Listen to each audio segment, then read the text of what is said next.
Assalamualaikum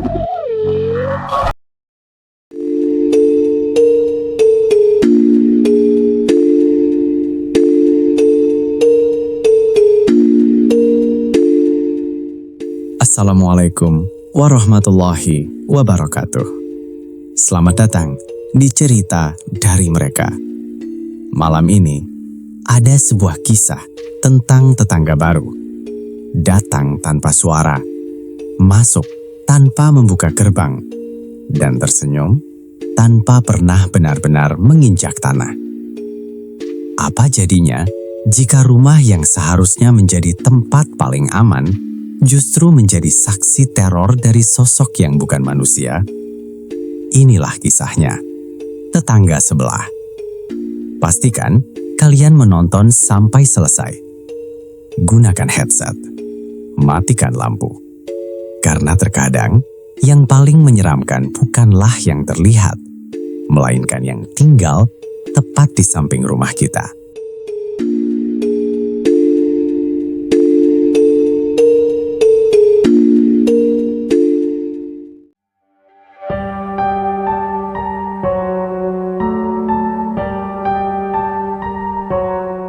Namaku Senja, suamiku Ivan, dan anakku bernama Ervan.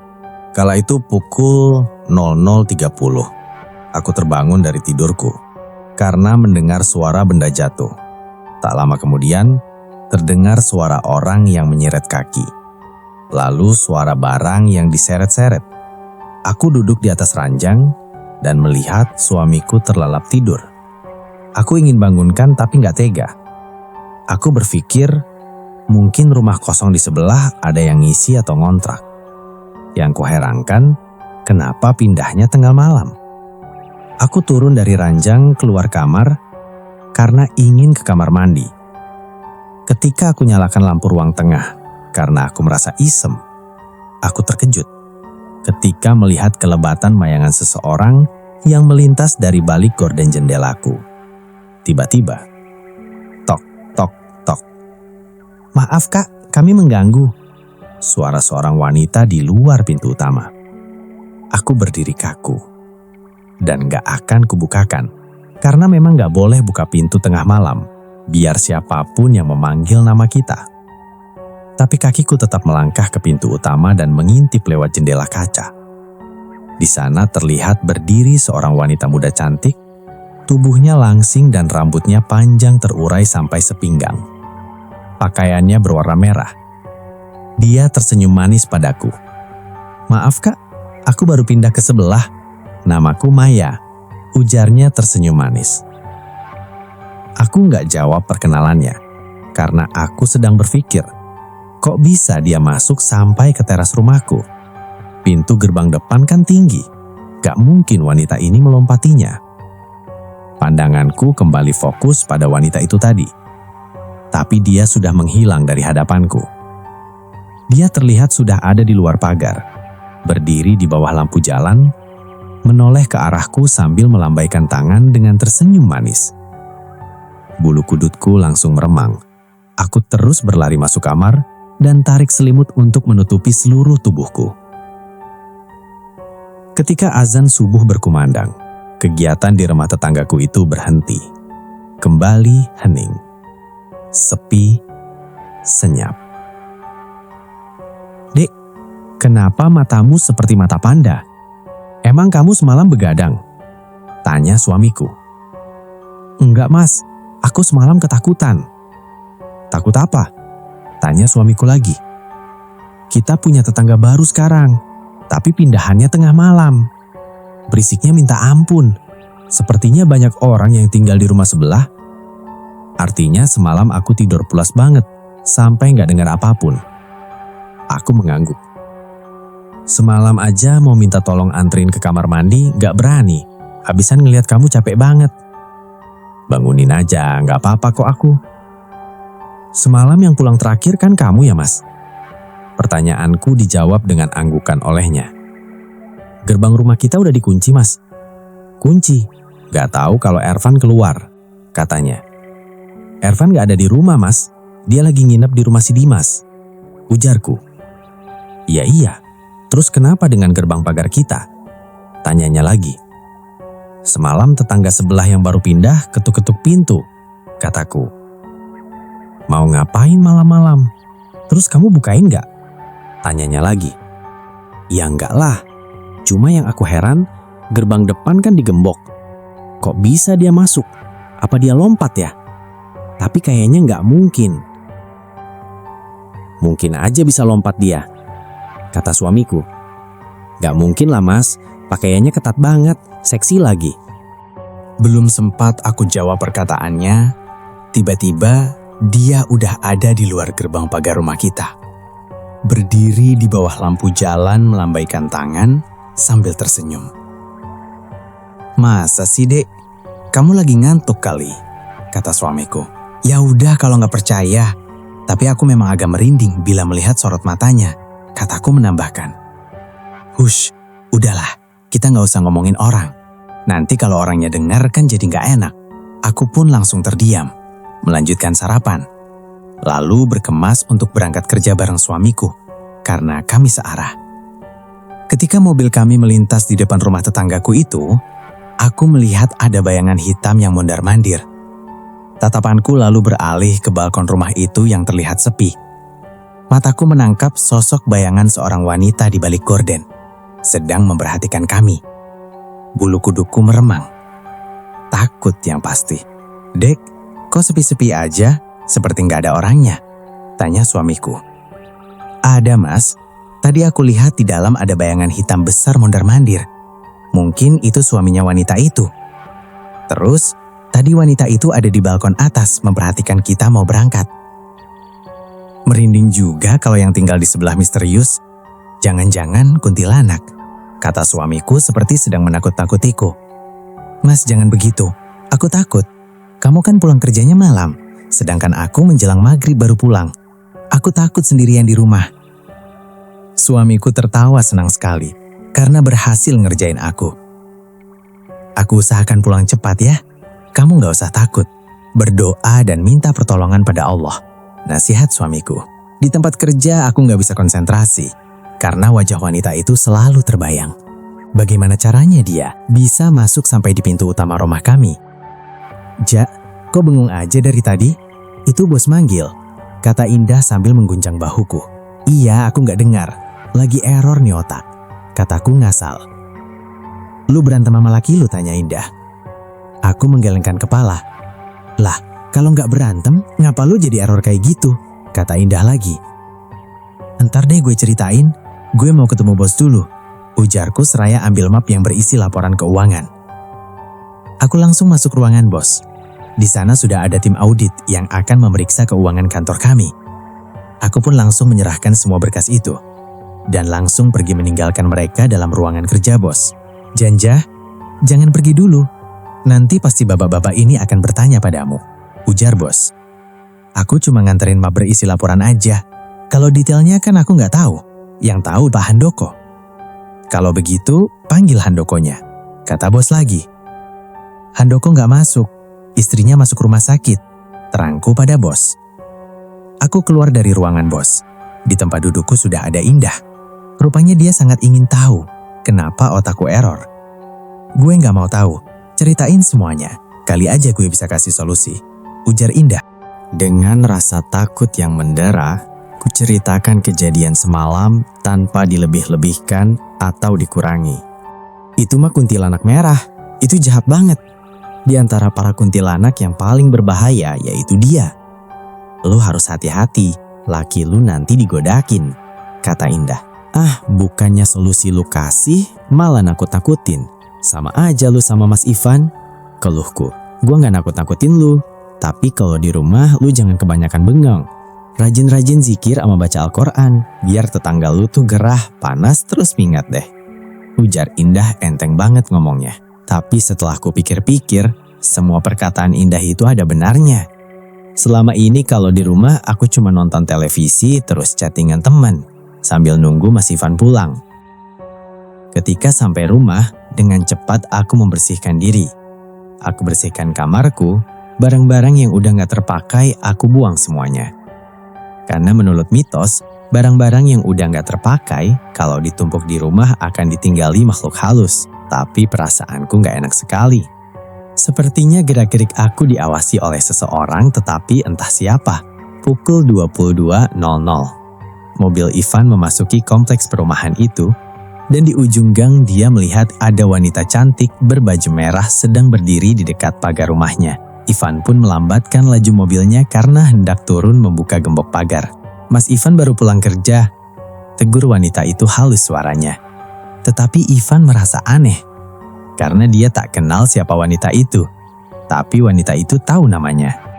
"Iya," jawab Ivan pendek tanpa menoleh sedikit pun. "Kenalkan, aku Maya, tetangga Mas Ivan yang baru," ujarnya sambil mengulurkan tangan. Ivan gak menyambut uluran tangan itu, karena bukan muhrimnya. Tiba-tiba, terdengar suara sesuatu yang terjatuh dengan keras di rumah Maya. "Maya!" teriak seorang pria dengan suara yang sangat besar seperti auman seekor singa.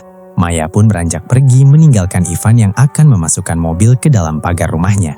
Tapi ekor mata Ivan melirik pada langkah kaki Maya. Dia sangat terkejut karena melihat Maya tak menginjak tanah. "Wah, ini si kuntilanak merah.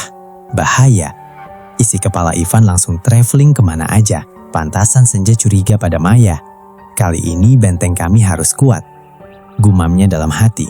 Ivan langsung masuk ke dalam rumah dengan perasaan yang benar-benar was-was karena mempunyai tetangga semacam kuntilanak. "Dek, Mas pulang." Senja berlari menyambut kedatangan suaminya, lalu dia mencium punggung tangan suaminya. "Malam ini kita harus banyak-banyak berdoa dan membaca Al-Quran. Tadi aku udah ketemu dengan tetangga sebelah. Waktu lagi ngobrol, sepertinya suaminya marah, memanggil dengan keras banget. Tapi suara itu seperti bukan suara manusia," kata Ivan. "Nanti malam, apapun yang terjadi, kamu gak boleh buka pintu. Kalau mau ke kamar mandi, bangunkan aku," ujar suamiku. Kami pun lalu melakukan sholat berjamaah, dilanjutkan dengan membaca Al-Quran. Semua mereka lakukan agar tetangga sebelah gak ganggu mereka. Ketika kami sedang membaca Al-Quran, terdengar suara barang-barang yang dilemparkan dari tempat yang tinggi, hingga rumah kami pun turut bergetar. Auman suara harimau atau singa yang sedang marah terdengar sangat jelas sekali. Teriakan lengkingan Maya terdengar, seperti orang yang sedang menahan rasa sakit yang luar biasa. Menjelang adzan subuh, kami berdua baru merasa tenang, karena suara bising dari tetangga sebelah gak kedengaran lagi. Setelah subuh, barulah kami bisa memejamkan mata, walaupun sebentar itu sudah cukup rasanya. Keesokan malamnya, kami kembali melakukan ritual seperti biasanya. Tetapi di tengah-tengah ritual perutku bunyi. Keroncongan, mungkin cacing-cacing di dalam kelaparan. Memang salahku tadi di kantor gak sempat makan, karena udah terburu-buru untuk pulang.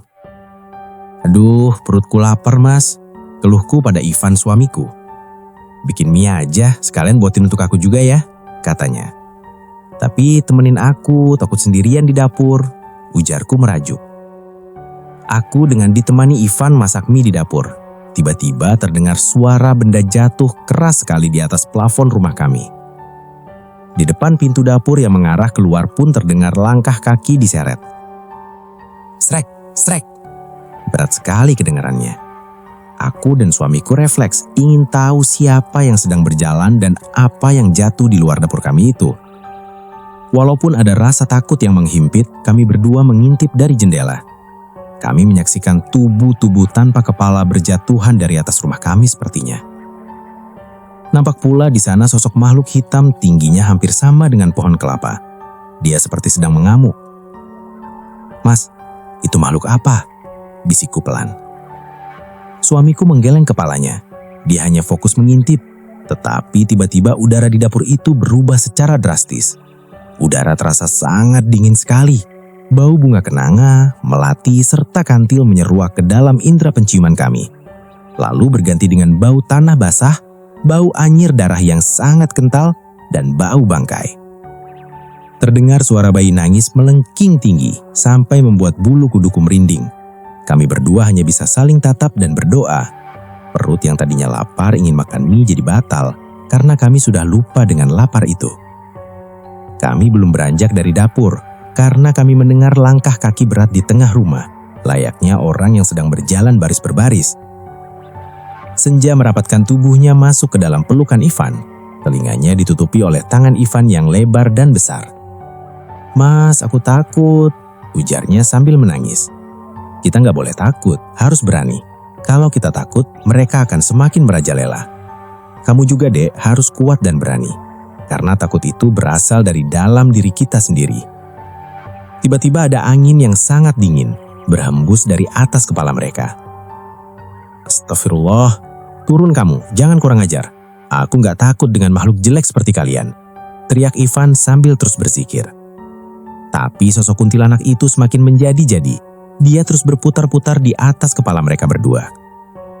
Tak lama kemudian sosok kuntilanak itu menghilang karena dari kejauhan terdengar adzan subuh berkumandang. Mereka berdua dapat bernafas lega. "Mie mau dimakan nggak? Tapi udah melar," ujarku pada Ivan suamiku. "Maulah orang lapar, biar melar tetap aku makan, mubazir," jawabnya. Pagi harinya kami didatangi para tetangga karena mereka mendengar suara keributan dari rumahku. Mereka sangka kami berdua sedang berantem dan lempar-lempar barang. Kami pun lalu menceritakan kejadian yang sebenarnya, tanpa dikurangi atau dilebih-lebihkan. "Kalau begitu besok malam Jumat kita adakan pengajian, sebab sekarang baru keluarga Pak Ivan. Besok mungkin keluarga kami yang diganggu mereka," ujar Pak Hamid, tetangga depan rumah kami. Aku menyetujui saran dari para tetangga. Setiap malam Jumat diadakan pengajian di rumahku. Hatiku mulai terasa nyaman, walaupun masih terselip rasa takut. Apalagi Ervan belum tahu kejadian yang telah meneror kedua orang tuanya. Pagi itu Ervan pulang ke rumah setelah beberapa hari dia menginap di rumah temannya. Aku belum sempat menceritakan kejadian yang terjadi di rumah. "Van, kamu di rumah ya? Gak ke kampus kan?" tanyaku pada Ervan anakku. "Enggak mah, paling minggu depan aku ngajuin untuk sidang skripsi. Sekarang aku mau istirahat ngademin pikiran," ujar Ervan. Setelah kedua orang tuanya pergi, Ervan pun langsung masuk ke dalam kamarnya. Dia merebahkan diri di atas ranjang empuknya. Matanya terasa berat sekali, karena memang beberapa hari dia ngebut buat skripsi, karena target tahun ini dia harus segera diwisuda. Ervan sangat terkejut ketika dia merasakan ada hembusan nafas di tengkuknya. Dia pun membalikkan tubuhnya. Dia sangat terkejut sekali ketika mendapati seorang wanita cantik sedang menatap dirinya dengan senyuman yang membuatnya merinding. Dia langsung duduk dan menendang wanita itu. Tapi tendangannya mengenai angin, sedangkan wanita itu tertawa sambil melayang. "Pergi lu setan, awas kalau lu gangguin gue lagi. Lu pikir gue takut sama lu? Apes lu ketemu gue," teriak Ervan dengan beraninya. Tak lama kemudian Ervan pindah tidur ke atas sofa di ruang tengah. Di sana pun dia dapat gangguan yang membuat keringat dingin mengucur deras dari seluruh tubuhnya. "Apa-apaan sih nih? Ini rumah gue. Lu semua cuma numpang di sini. Pergi lu, jangan ganggu gue." Ervan dengan beraninya melempari sosok-sosok yang mengganggu tidurnya.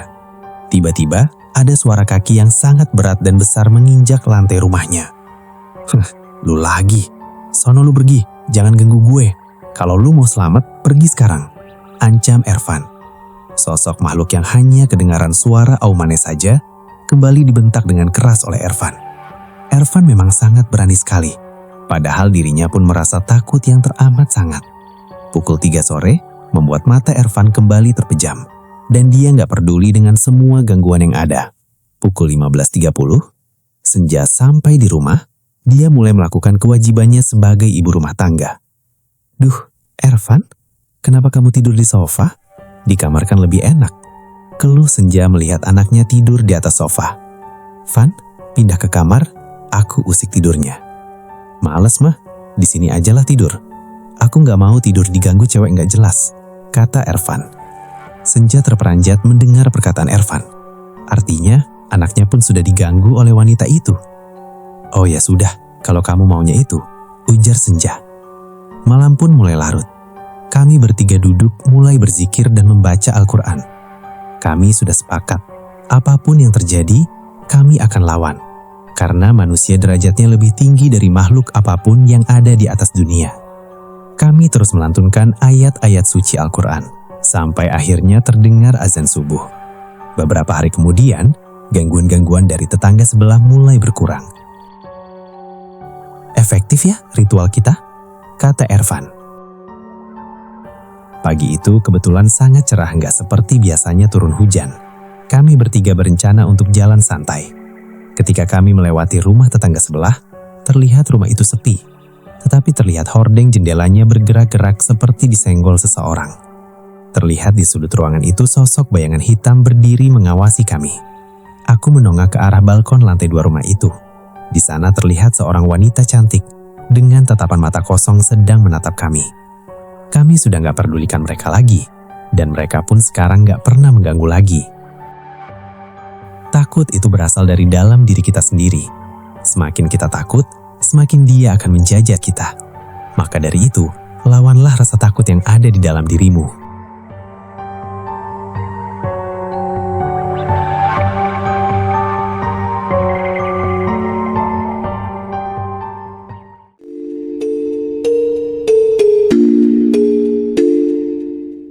Itulah kisah tetangga sebelah. Sebuah cerita yang mengingatkan kita bahwa rasa takut seringkali lahir dari dalam diri kita sendiri. Semakin kita gentar, semakin mereka berani mendekat. Tapi ingat, doa adalah benteng, iman adalah perlindungan, dan keberanian adalah senjata paling kuat. Jangan lupa subscribe, like, dan share ke teman-teman kalian. Karena di sini kita akan terus membagikan cerita dari mereka. Sampai jumpa di kisah berikutnya. Wassalamualaikum warahmatullahi wabarakatuh.